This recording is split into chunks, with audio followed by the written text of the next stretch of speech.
Hello, magandang umaga sa lahat. This is Justin, Top News Speech. At good morning to our avid subscribers.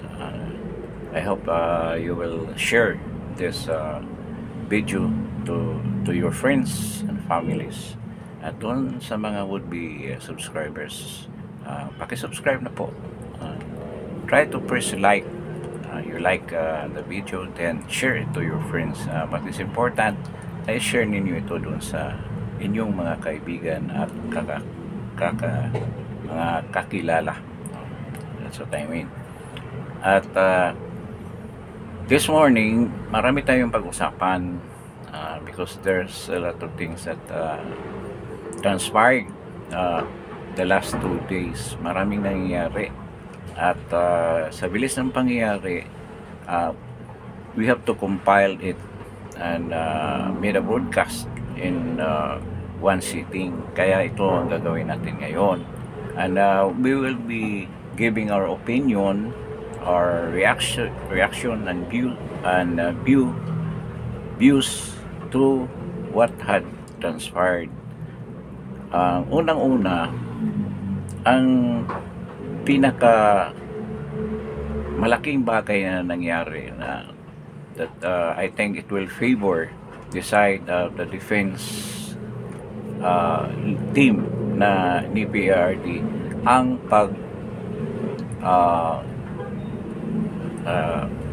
the action what I mean is the action that was done by the Solicitor General by standing firm in its commitment in a principle commitment na tinindigan niya ang una niyang sinabi na talagang walang jurisdiction ang ICC sa Pilipinas. Not only for the reason that but actually it was the main reason na walang jurisdiction dahil nga noong April 14, 2018, we terminated our membership with the ICC. Talagang umalis na tayo by the directive of President Duterte. So yun ang unang malaking basis. Then, ang pangalawa, yung existing na judicial system natin na very vibrant, diba? So nandyan pa yung investigative, prosecutorial and judicial function ng ating mga korte. Nandyan pa. So there's no reason ng ICC will conduct any investigation to any person, to any Filipino citizen at that. Dahil nag-function ng judicial system natin. Pag-usapan natin yan ng maigi later on. Then, with regards naman doon sa, this is with regards to the Solgino, what I had mentioned. Ito naman, regarding doon sa probability na ma-dismiss ang kaso ni PRRD. Isa na dyan, yung kaso nga sa jurisdiction. Then second, the lack of evidences. Then third, ang paglabag nila sa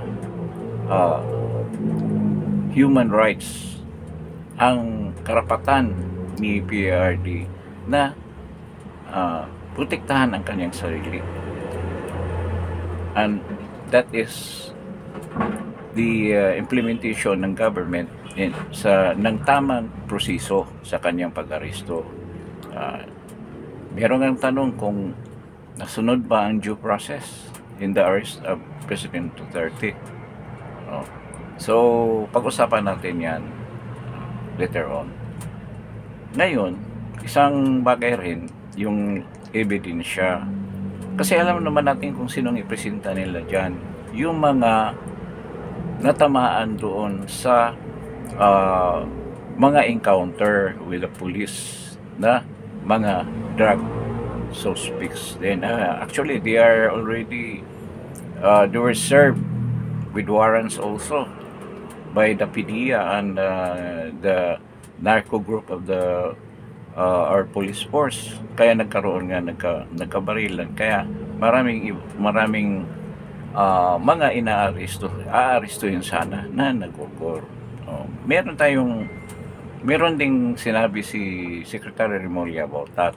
At medyo pag-aamin na ito na talagang may pagkukulang ang kanilang mga paglatag ng ebidensya, at yan ay ating himay-himayin later on. So, ang tanong kung malaki ba ang probability na ma-dismiss ang kaso ni President Duterte? Yes. Kung ako ang tatanungin niyo, yes na yes. There is a big possibility na ma-dismiss yan prior to the trial proper. Baka sa pre-trial pa lang ma-dismiss na yan. Merong if you will go to the website ng ICC, there are cases na almost similar but not similar with the situation of PRRD, and these are the cases ng mga African leaders, kasi hindi naman lahat presidente. Mayroong mga leader lang ng isang grupo. Actually, kasi ang mostly of African nations, sila, nakahati-hati sila sa tribes.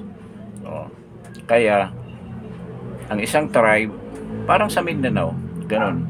Ang isang tribo nakipag-away sa kabilang tribo. So there's a civil war that existed when these crimes happen. So iba ang nangyayari kasi sa Africa may kaguluhan na, may gera na, meron ng patayan. So yun nga, nung natalo yung isa, yun ang dinidemanda. Pero hindi naman lahat natalo tulad ng Kenyan president. Pero iba kasi ang kaso sa Kenyan president. Then yung sa Sudan, ang almost similar na nangyari yung sa Ivory Coast, sa Darfur, yung prime minister nila doon, na chinarge din ng ganyang kaso. Pero hindi rin kapareho na nangyari kay President Duterte. Iba. Sa Kenya nga, ang nangyari, ang government have not cooperated with the ICC. Balik tayo dito sa atin. So ibig sabihin, mas patriotic itong mga taga-Kenya kaysa mga Pilipino. kung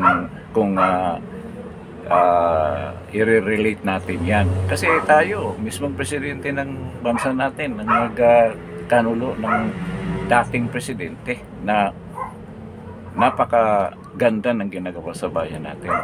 So, iba ang situation ng Pilipinas. Yun pa nagbibigay ng ebidensya. So, iba yun kaysa yung nangyari sa Kenya. Ngayon, yung nangyari naman dito sa Sudan, actually, yun nga ang dahilan sa pagkahati ng Sudan, naging North and South Sudan. Ngayon, ang medyo sinuportahan ng husto ng US yung South Sudan. Ngayon, medyo bumalik ng peace dyan. Pero last year, nagkagulo dyan. Then, dito naman sa Kenya, alam naman natin na suportado ng US yung Kenya ngayon. Kaya unti-unting naging progressive ang Kenya. At pumasok na rin unti-unti ang mga Chinese na mga merchants sa territory na yan.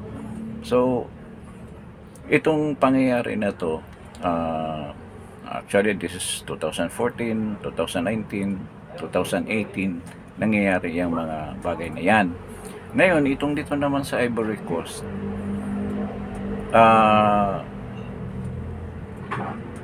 mayroong mga ebidensya, pero wala talagang solid na ebidensya na magdiin doon sa leader nila. Kaya, na-dismiss din yan. Yung lahat na kaso na yan, na-dismiss, except yung sinabi nila kay Gaddafi. Kasi si Gaddafi hindi naman nagpahuli. Namatay siya sa Libya. Nung namatay siya, siyempre, na-dismiss yung kaso. Yun ang kaso kay Gaddafi. Ngayon, dito naman sa case ni President Duterte, kung tatanungin mo yung mga galing na mga abogado, maraming butas dyan. Kaya the probability na ma-dismiss siya napakalaki. Unang-una, inobserve ba nila yung due process during the arrest of President Duterte? Hindi. Kaya ngayon, yung defense team ni Bibi Inday insisted na talagang kinikidnap si President Duterte dahil sa prosesong hindi nila sinunod ang proseso. Klarong-klaro, paulit-ulit na natin sabihin doon sa Article 59 na kailangan idaan nyo muna sa korte para ma-identify kung siya ba talaga itong nasa warrant of arrest. Then, kung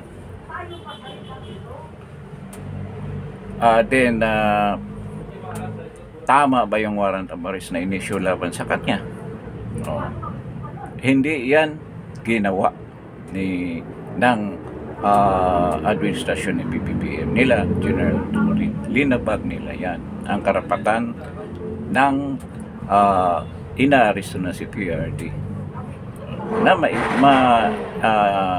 ma-execute yung karapatan na yan. Hindi nila yan sinunod. Hindi siya dumaan sa korte. Dumiretso sa Villamor Air Base din, sinakay sa aeroplano. Sinabi nila, nandoon ang DOJ, ang basis ng DOJ, na meron na tayong batas na kung hindi natin, I don't know kung anong article yun, sinasabi nila, na kung hindi kaya, may option ang DOJ na pwede niyan, kung may isang kaso na ganyan, ang magnitude ng accusation, pwede ilitis dito sa bansa natin. Pag hindi na kaya, hindi na nila kaya, dalhin na yan sa foreign courts. Anong klaseng argumento yan? Anong klaseng batas yan? Was there a breakdown in our judicial system? Bakit sabihin mo hindi na nyo kaya? Samantala yung mga napakaliit na kaso, tulad nung kaso ni Inday, yung nagsasalita siya with regards to doon sa threat kay PBBM na hindi naman talaga threat. Pinatulan niya. Pati yung joke ni Tatay Digong, pinatulan na ng DOJ. Ito, ayaw niyong ilitis dito. For that reason, kaya halatang alibay lang ng DOJ, palusot lang talaga. Their main intention na talagang what we call this, talagang dalhin si PRD sa ICC. Yun ang main intention nila, despite the fact na talagang buhay na buhay ang judicial system natin. Then, ito, napakalaking bagay ang nangyari. Dahil mismo si Solicitor General Medardo Guevara nagsasabi na walang jurisdiction ang ICC dito sa Pilipinas. Kasi itong statement niya, sinabi na niya yun nung simula pa lang ng administration ni PBBM na sinang-ayunan din naman ni PBBM yan, ni Bongbong, na walang jurisdiction ang ICC sa Pilipinas. Kaya nga yung sinasabi ni Medardo Guevara, hindi ko babaliin yung una kong sinabi na wala talagang jurisdiction ng ICC sa Pilipinas. So we stood firm in a principal commitment na walang jurisdiction ng ICC sa Pilipinas. So itong action na to ng SULG natin nakakatulong doon sa defense team natin sa pahayag ng mga abogado ni PRD na wala talagang jurisdiction ng ICC sa Pilipinas at hindi sumunod sa tamang sa due process ang pag-aresto. Kaya kailangan i-dismiss na yan, that ang deed na ginawa nila was purely kidnapping. So isa ito sa mga bagay na nagpahina sa kaso against PRD, na ito ang dahilan na magiging napaka lalaki ang probability na ang kaso ni President Duterte sa ICC will be dismissed. Oh. Doon naman sa mga ebidensya, sinabi ni Attorney Harry Roque that they will discover kung sino itong mga taong laman ng kanilang ebidensya, kung sino itong mga victims. Sinabi nila mga biktima raw doon sa drug war ni President Duterte. Isa-isa yan uungkatin kung sino yung mga tao na yan, at malamang yung mga tao na yan ay mayroong mga police report. Meron na yung mga findings kung ano nangyayari, at sinabi nila na involved ang mga past PNP chief. Ang mga PNP chief na involved sina Albayalde, sina Danao, si Bato de la Rosa. Ngunit merong reaction si Jesus Cudero na hindi daw pwedeng arestuhin si Bato de la Rosa, lalo na kung ang Senado is in session. Ngayon, ang charge sa kanila na conspirator sila, nakasama sila doon sa perpetrator, co-perpetrator daw sila sa mga krimen na ginawa ng mga kapulisan. So, ibig sabihin, sila ang nagbalak, parang conspirator, kino-conspire, mayroong conspiracy to commit the crime of EJK. Sa tingin natin, napakahirap niyan i-prove. Kung tamang korte ang ICC, like our other courts, halos pareho naman ang pinapractice, ang practices na ginagawa ng mga korte, both locally and international, kasi ang mga proseso natin halos kapareho ng mga proseso, whether it's American or European country, court of justice, ganun na ganun ang sistema. So, mahirap yan i-prove. Sabihin ko na lang ngayon, not to preempt the trial. Dapat naman, opinion lang natin to eh. Mahirap yan. Kaya nga hindi nila sinampa dito yung mga kaso na yan. Kasi yung kay Kian sinampa nila, meron na naparusahan doon. Actually, nakakulong na yung mga pulis na who have done the misdeed doon sa kaso ni Kian de los Santos. Ngayon, yung ibang mga kaso, mismo si Secretary Boying Rimulgan nagsasabi na doon sa sinabing marami daw mga na naging biktima ng EJK, halos isa, dalawa lang ang merong police report, halos lahat walang police report. So mahirap daw kumuha ng ebidensya. So defeatist attitude ng ating DOJ Secretary, na ibig sabihin ang sinampang kaso dyan halos hindi solid yung mga ebidensya na ipipresenta pa lang. Kung magdala sila dyan ng mga warm bodies na talagang magpapatunay tulad ni Matubato, madaling buwagin yan yung mga sinasabi nila, kasi walang concrete na ebidensya against PRD na siya ay involved doon siya nag-uto sa EJK. Ang basehan nila yung words lang ni President Duterte na if your life is threatened, you do your job as a policeman, as a police officer, as a peace officer. Then if your life is threatened or in danger, if your life is in danger, protect yourself. Normal yan sa isang pulis na protektahan ng kanyang sarili. Alam nga naman siya magpadali dyan sa mga adik na yan. Diba? Doon sa mga collateral damage. Kasi yung mismong mga tatay, nanay na nandyan, kuya, nandyan sa bahay na yan, nagkaroon ng putukan, lumalaban sa mga pulis natin, o mga operatiba natin anti-drug sa droga. Kaya nadadali sila. Hindi naman yung kasalanan ng pulis o dun sa mga operatiba na nag-perform ng drug war against dyan sa mga drug dealers na yan. So dyan pa lang makikita natin kung saan papunta yung mga ebidensya na yan. Kasi dito pa lang, hindi nila kayang isampay yung mga yan for lack of evidence. Kaya dinala nila doon sa ICC.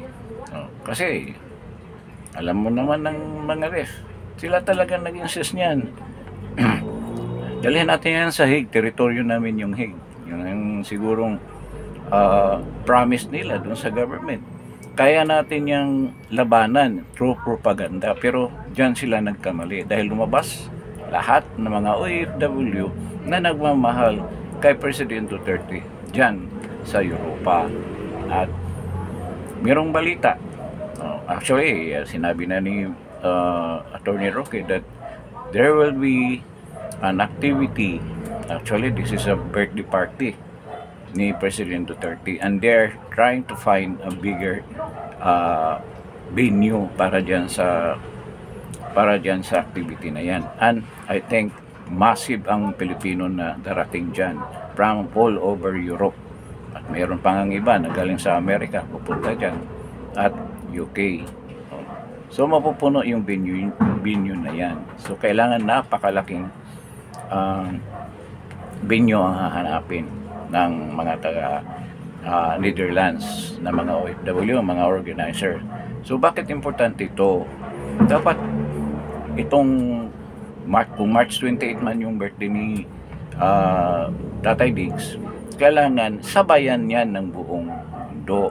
Sabayan natin lahat yan. Kung saan man kayo, try to organize a party, birthday party bus to wish President Duterte na magtagumpay siya at magtagumpay tayo sa laban na ito, at hahaba pa kanyang buhay para naman masulit natin ang kabutihan at ang kagandahan ng mga bagay na ginawa ng ating dating Pangulo sa bansa natin. Kahit na doon na lang, hindi na lang very active nationally, kasi tumakbo naman siyang mayor sa Davao, at sigurado naman siya mananalo kahit nandyan siya. Hindi naman mabuhid yung kandidasin niya, di ba? So yun ang wish natin sa birthday niya. So dapat lahat tayo ay lalabas din sa araw na yan at protesta natin na kailangan na siya maibalik sa Pilipinas. Yun naman ang main tagline natin ngayon, na send him home, bring him home. Ganun ang tagline natin. So ito, yung probability napakalaki nga, at may tiwala, personally may tiwala ako dyan kay Kaufman, kasi ang dami ng kasong hinawak niyan. Almost 30 years na ang experience niya pag-handle ng mga cases like that. Meron pa nga siyang isang kaso na nakumbik na, but upon an appeal and presentation of evidence na walang kasalanan yung taong sinangkot nila sa isang krimen din ng crimes against humanity, na pawalang sala. So napakagaling na niyan, na abogado, na defense lawyer, at well researched yan. Alam namin na mayroong connection si Pipi Inday para makuha niya yan si Nicholas Kaufman. At very solid din naman ang backup team, do Harry Roque hindi pa accredited. Finally accredited si ES Medialdia lang ang mayroong emergency accreditation. But with these three, sigurado yan na maalpasan nila ang ganyang kaso yan sa ICC. At maganda rin yung ginagawa ni Attorney Harry Roque, na siya ang naging communication head, or what shall we say, communication source kung anong mga updates diyan sa pangyayari ni President Duterte. So every time na mayroong pangyayari, si Attorney Harry Roque mag-announce. So, hindi tayo madibuwid with any information na nangyayari dyan sa ICC. So, maganda ang takbo sa pagkangayon. Unang-una, itong nangyari sa Solgen, talagang it will help the defense ng ating Pangulo. Talagang mismong part ng government, which is a Solicitor General, na siya mismo ang magdidipinsa dyan sa mga kaso na hinaharap ng gobyerno natin. Naalala ba ninyo yung sa PhilHealth?